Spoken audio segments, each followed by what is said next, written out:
Welcome everyone to another exciting session of CXO Fireside Chat. Today we have the privilege of speaking with PK Gupta, the Global Chief Technology Officer at Dell Technologies. PK, thank you for joining us today. You're welcome. Thanks a lot for having me here. Good to see you again. Our pleasure. So, PK, you have had an impressive career journey. Can you share some highlights and key learnings from your professional journey and how they have shaped your vision for the future? Excellent question. Yeah, it's been an amazing 39 years of professional journey after doing my engineering and computer science from REC Allahabad in India.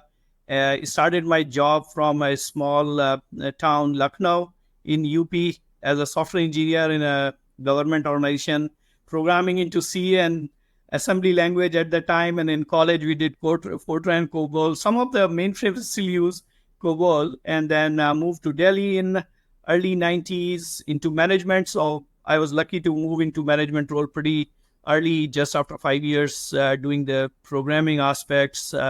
Then moved to US, was in IBM as resident manager for 5 years. Then came back in middle of June 1995 and did quite a good experience in US and IBM was amazing, great. Worked on LAN managers, network management software, routers, and mobile computing. When I came back to India, that time Apple Newton was the handheld device. It's a pre-BlackBerry era when we used to be very happy if we just get the header onto handheld device.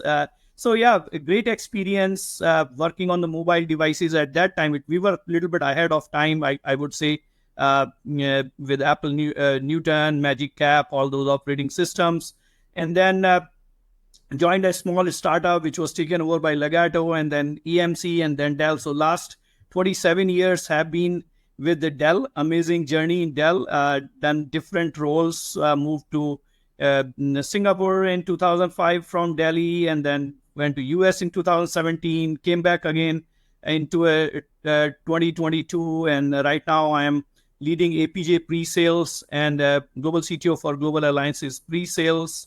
So overall it has been a great journey, done many roles in last 27 years in Dell, in data protection, storage management, cyber security, and multi-cloud. And last, I would say, few months, last 12 to 18 months have been more AI, generative AI. So it's been really good. I would say God has been great. And apart from that, I also involved myself in a lot of industry initiatives. When I was in US, I was representing Dell in the storage networking industry association board. I started ISNIA India, ISNIA Southeast Asia, and just last year started a new journey with the Digital Twin Consortium and started a regional branch for India and Southeast Asia. I also involved a lot as a part of Give Back opportunity with universities. So yeah, it's been great, and I would say hard work pays. Maybe short term it may not, but in long run, hard work always pays. Just true to yourself, keep working hard, and God will help you. Wow, it's a fabulous journey, and I'm so happy we are going to learn so many things today. Okay, so let me start with what are the key technology trends currently shaping the IT landscape, and how do you see these evolving over the last few years? Because you have seen the eras changing. So, if you can walk us through the new technology trends and, in bit of detail that, okay, how they have been impacting the businesses would be, great. Yeah, sure. Yes, you are right. I've seen from mainframe, my engineering was on mainframes, never sat on a computer. It was all EC1010 Russian mainframe on which we used to get like 30 minutes in a week to do our programs. Then started with the IBM PC in 1985 and with my first job, and then also worked in my third year engineering on the mini computers PDP-11. But last few, so then I have gone through that PC era to mobile computing era, internet. I've seen the whole first time in 1993 we started talking about internet when I was in Raleigh IBM, and how internet grew in India. When I came back in 95, I saw the whole growth of internet, and then mobile computing, then edge computing, and all the cyber security and edge computing, which is happening. The biggest trend I would say right now is definitely the AI. Although AI is not new, AI has been there since 1956. We have been talking about AI, and I did my first AI program in Lisp and Ada in 1982 in my second year. But what has changed since launch of ChatGPT in November November 30th, 2022, when ChatGPT came last 18 months, we have seen a fast track. And actually, trends are before that. I mean, as you saw, we call it inverse conditions, enabling possibility. The cost of compute have been going down tremendously, while the amount of data which is continue to grow up. For example, we are looking at 181 zettabyte data being created by 2025, to 91 zettabyte by 2027, and guess what, by 2030 572 zettabyte data. So more and more data sets are coming which were not there before, to have these all the models coming up. And on the compute side, if you look at, it's not just about GPU, we are talking about AI PCs now. We just launched in our company AI PC 2 months back with all the NPUs, and then you have DPUs, VPUs, IPUs, different type of. It's not just about CPUs what we used to have before. And aligned to that, if you, it's a, I would say, power of convergence. It's not just one technology which is moving forward the trend, which is, it's how do you make power of two or three. So if you say multi-cloud with generative AI, cybersecurity, edge computing, quantum computing, which have been there again for a long time, but now we have those qubits, and we have that compute power and adapters which are available right now. Sustainable data centers, because all these generative AI with GPUs, you are hearing everywhere that power data centers will require a lot of power, and all these racks are going from 30 kilowatts to 45 kilowatts to 100, 200 kilowatts in future. So that's another trend. How do we make the sustainable data centers? How do we make the technologies more sustainable? With all the AI PCs, more and more AI and generative AI will happen at the edge. And then coming all the AR, VR, although it's been there, but it's been picking up with a lot of new headsets coming into the picture. Digital twin, which is combination of what I was talking about, convergence of AI, AR, VR, and edge computing. And then, of course, the metaverse. With generative AI, it went down in my view a little bit. It was 2 years back, everybody was talking about, but it will happen. And it's happening. Digital twin, in fact, in India, just Department of Telecommunication just concluded 4 cities outreach program with Project Sangam, which is to have impact of digital twins in few verticals in India. So it's amazing how things have changed. And how I will summarize this question is, last decade was about comms, which is cloud, open source, mobile, big data, and social networks. This decade is about dance. And as Indians, we love dancing, right? We just look for occasions to dance. Dance is related to data. A is for algorithms, AI, N is for networks, C is for compute, C is for cloud, and E is for extreme compute, which is the kind of servers which are available in the market. It's amazing how things are going to shape up in future. So I would say future is very bright for technology. Of course, everything has two sides picture, but definitely I'm an optimist person, so I'm very positive about the trends I'm seeing. Wow, dance, the new term, I think that's the headline of this chat. It's not mine. I read it in one of the books, and I just loved it, and I use it in all my conversations. I'm loving it too. Okay, so as you rightly mentioned that over the last few years, the technologies have evolved from nascent stages to becoming central pillars of modern IT infrastructure, driving efficiency and innovation across industries. So how is the integration of AI and machine learning transforming enterprise IT and business operations? Yes, definitely artificial intelligence, machine learning advancements and then generative AI, which is one subset of AI, ML, and deep learning. We are really transforming from technology disruption, which started with all the cloud conversations almost 15 years, 16 years back, when Amazon and Google and Microsoft all started with cloud, and then it became all hybrid cloud and private cloud. So far, I would say we were learning computer languages in our computer science degree. That's what we did. We learned C, C++, and Python and all those computer languages. But this is the first time with generative AI that computer is learning our language. That's the biggest change from technology conversation to real business impact. So in my view, we are at an inflection point where no industry will be same in few years, from education to healthcare to manufacturing to BFSI, whatever you name, you talk about. It's about now becoming, as Harvard Business Review called it, a citizens programmer. Now with this, everybody can program with low code, no code. You just prompt engineering, just type your question or what you want, and you get the answers, not just text. You can get a video, you can get a song, you can get a text or images. So it's really interesting how this market is going to change and what these technologies will bring in. Of course, there are things which we need to worry about, which I think we'll discuss as we go along. Yeah, sure. So, when we say the worries, I'm sure these are the challenges. So, what are the challenges that organizations face during their digital transformation journeys, and how they can overcome them?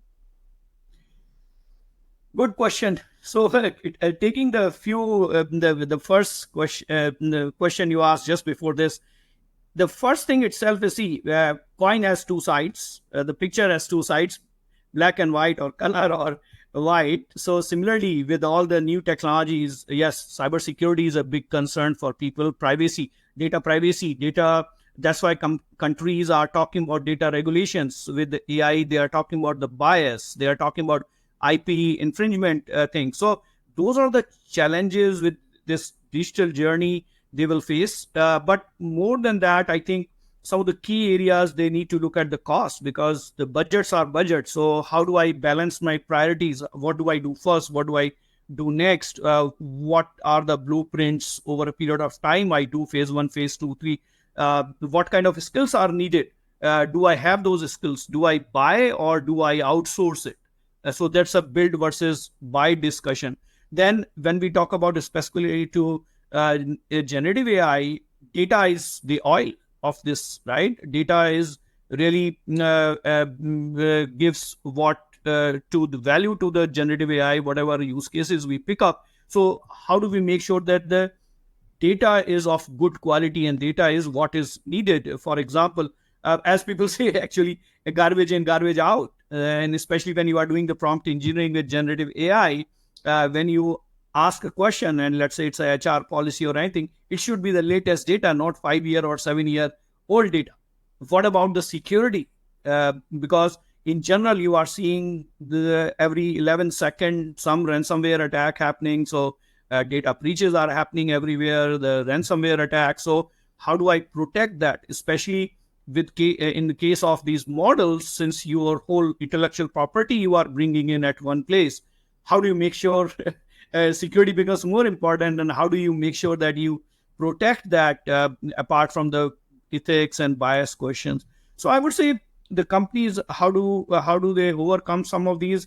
Start with outcome-based approach. So what is specific? Talk to the specific BUs. What users will be the most use cases will be the most impactful. Do the assessment, then start with looking at the right skill set, what kind of people. Again, as I said before, buy versus build. And then look at the technology side, the infrastructure, hardware, software, what models you need. Not many companies will really develop from the scratch. Model training is a big issue. So I take the foundational model, fine tune it, put the rags on it for my specific use case. I think especially from AI perspective, I would say that is important. and digital transformation is happening in the organizations. It's very, very important with all the technology trends coming up. So it's a balancing act. Yeah, sure. So I would also like to add one of the challenge that I'm usually, come across is integrating new technologies with legacy systems. Again, could be a complex thing. So what are your, best practices you would suggest that how to deal with this? So there are ways to handle it. See, many companies cannot just, for take an example of mainframes, right?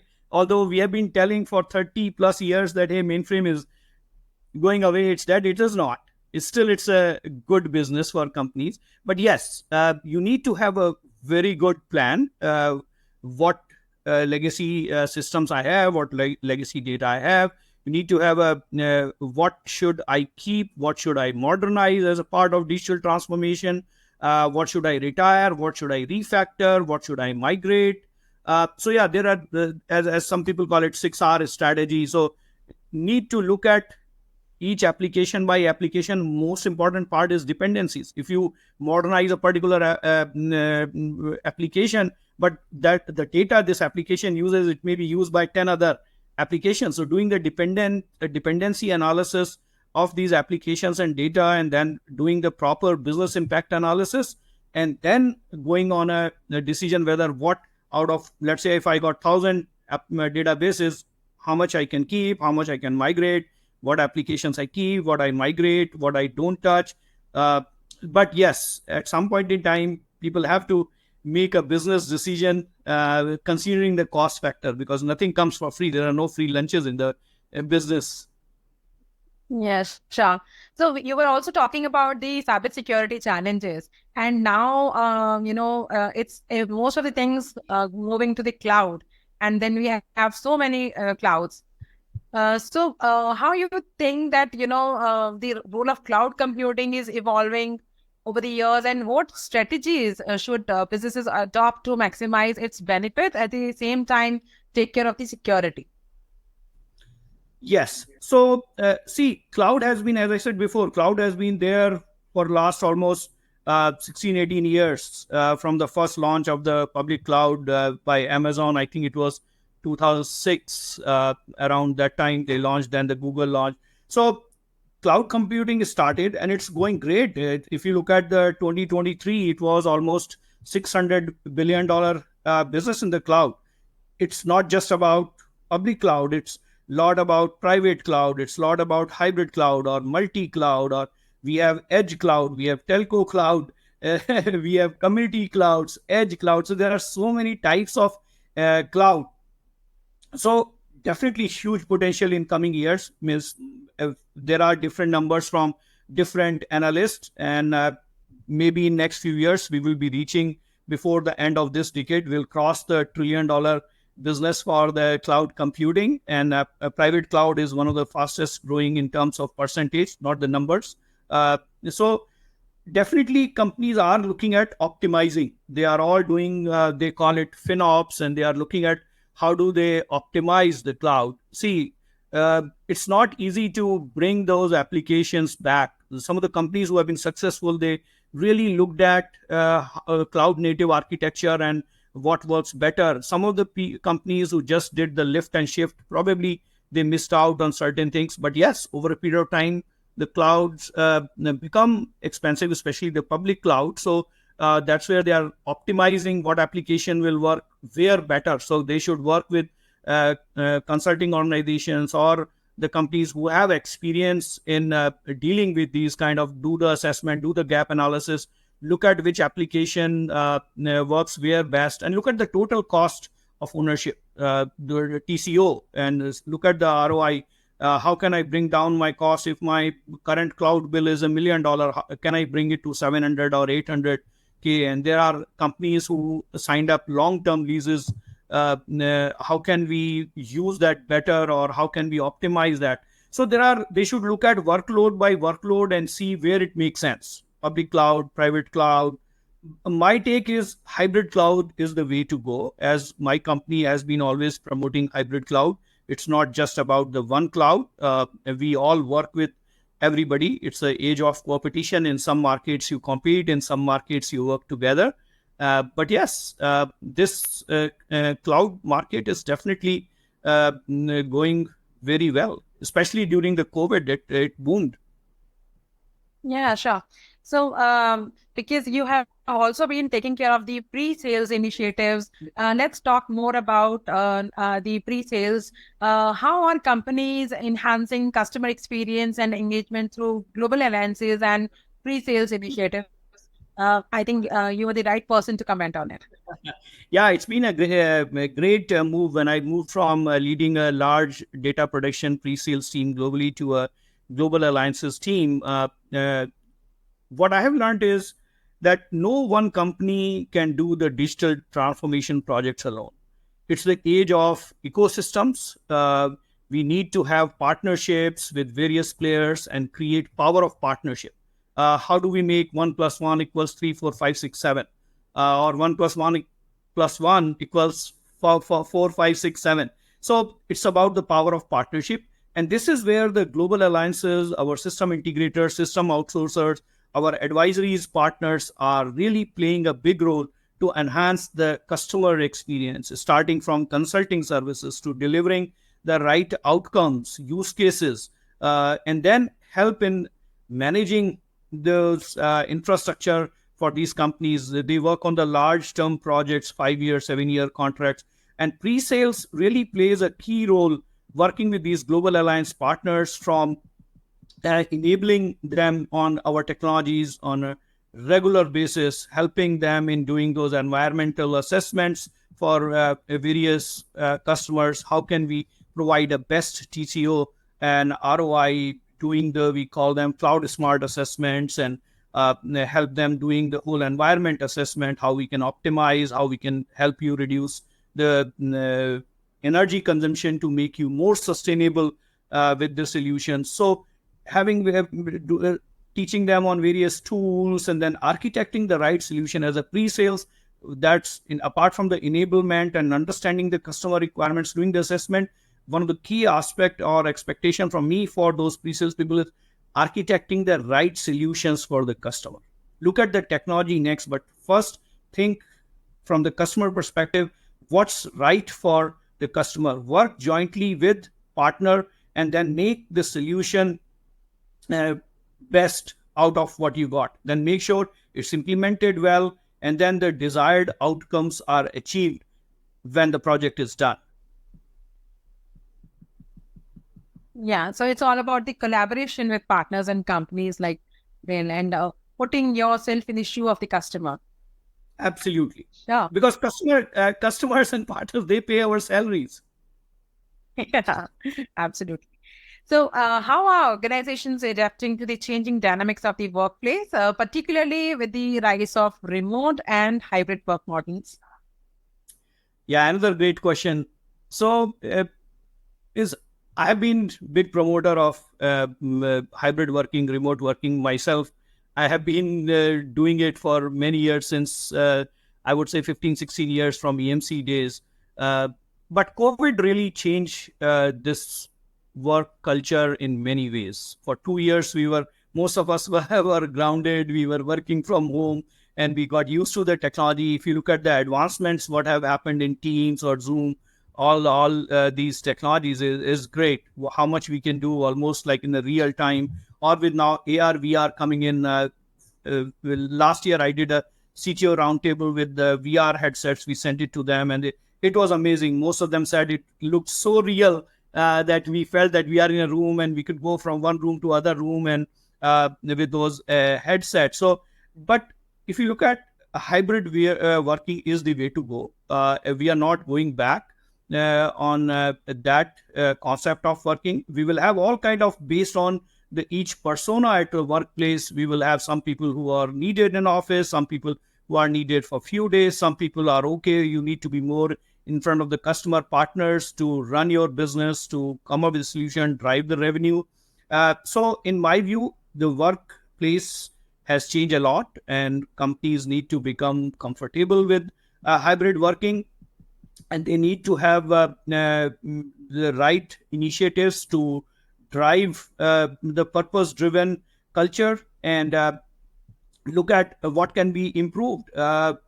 In an age of data democratization, companies should really gain insight across the organization from all functions, look at what works in which way better, their needs. As I said about the different personas, they should look at what kind of products, PCs, monitors, workstations, accessories, small servers, what will help them improve the productivities and efficiencies in the systems. Definitely, TCO ROI is the key factor. How can we make things simple and best for employees as well as for the customers? Because at the end of the day, we need to make the revenues. Yeah, sure. And this shift has also driven the need for robust cybersecurity measures. As Absolutely. Actually, absolutely. Mismanaging those security when everybody was home, lot of innovation in security area happened because of that. That how do you protect? Because when you are remote, you don't have much control apart from the network you can control, but I can easily do on my laptop and the multiple people sharing those laptops because not everybody had those remote devices and the kids were learning, the spouses were at home, then the parents also wanted to do family call. So how do you make sure that your laptop is safe and they have not clicked on to some hacker links and yeah, so you are right. Things change a lot, and security is the paramount. If you look at, even if today, if you look at the top two areas, definitely apart from AI, generative AI, cyber security is still number one. Depending on which survey you will look at it, cyber security will be either number one or number two. yeah. So I think with effective remote management practices, as you have highlighted, we can manage with cybersecurity issues as well in the hybrid environment. So what are your top focus areas of the next 2 to 4 years? I think now with a lot of deception happening, asking 2 to 4 is not justifiable. It should rather be 1 or 2 years. Yeah, no, that's a good question. And I would talk about both from professional side and personal side because the definitely work is one part, but you do a lot in your personal lives as well. And where I am at my journey on this professional side, definitely continue to focus on AI, generative AI, because that's what where the world is going. That's where our customers are asking, how can it help me improve the productivity and efficiencies in my system? Which use case I should use? Where should I start? What are the best tools and processes and skills? So I continue to self-development myself as well as help my team and my partners and customers to educate them how they can start and what they can do. Definitely cyber security with zero trust is coming. I am very passionate about the zero trust. And of course, as you said before, multi-cloud adoption. It's happening and it will continue to happen. And then be active in the industry associations, mentor various professionals. So lot to do in next couple of years before I say, okay, I've done enough and do something else. But yes, a lot of, I'm very excited about the future, what I can do on the professional side. On personal side also, I am a lifelong learner and continue to mentor a lot of students, a lot of people within the organization, outside the organization. In fact, I mentor more people outside the organization than inside. I continue to read almost every day books or articles to keep myself abreast and ahead of the game because things are moving so fast that if you don't upgrade yourself on a daily basis, you will be falling behind. As recently I was reading a quote from Mark Cuban also. He said that, hey, whatever is happening with AI, machine learning and all, if you are not reading, if you are not enhancing yourself in 3 years, you will be a dinosaur. So keeping up to speed on the technologies and trends. And then, of course, I want to give back more to the society by educating people, whatever, if I can help from finance side, mentor them. So overall, I think a lot to do. I've of late started working, helping some startups as well, and focus on the health because if we don't take care of the health, then you don't know where I will be. So definitely, and the last point is definitely my bucket list is to travel to 100 countries in my lifetime. I have done 62, so I have 38 countries to go in next few years. Wow. So before we human species get extinct, without getting updated with the new technology, I think it's important to cover all those countries. So thank you so much for answering that last question, PK, and sharing your insights with us today. It has been an enlightening conversation, and I'm sure our audiences has gained valuable knowledge and from your experiences. Thanks a lot. Thanks all for the opportunity, Kalpana. Thank you. Thank you all for joining us for this edition of the CXO Fireside Chat. Stay tuned for more insightful conversations with leading tech visionaries in our CXO Spotlight series. Thank you. For more updates from CXOTV, please like and subscribe to our channel.